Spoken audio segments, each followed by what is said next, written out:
Deuteronomy 22:20. Ve'im emet haya hadavar hazeh lo nimtzeu vetulim lana'ara.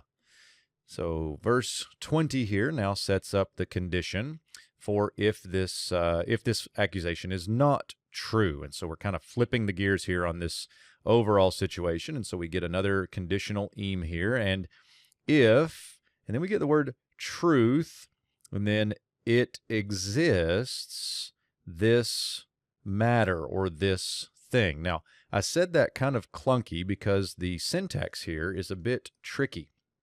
And when I say the syntax is a bit tricky, I usually look at the Masoretic accents. And this is actually a quite simple conditional clause here when it comes down to it. Basically, if the truth of this matter exists, namely that her evidences of virginity have not been found to the young girl, and we'll look at some of those other pieces there. But if we go back up to the top, it seems rather simple, but I'll read with the accents. And if you notice the accent here, haya, that is a heavy disjunctive accent.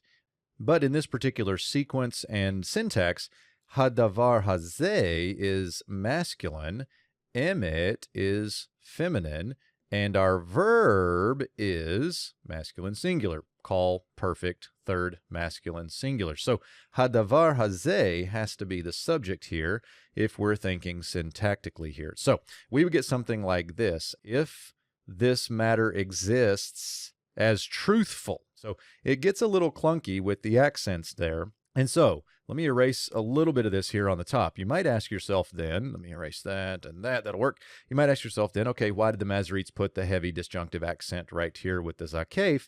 And perhaps it is to draw attention to the verb, which kind of gives us now the alternative of the existence of the truth of this matter as opposed to the falsity of the matter that we saw previously. So that's a little involved there, but at the end of the day, if the matter proves to be true, namely that evidences of virginity have not been found, there's a nifal perfect third common plural of the verbal root matzah, have not been found to the young girl, and then we'll pick up what happens in verse 21.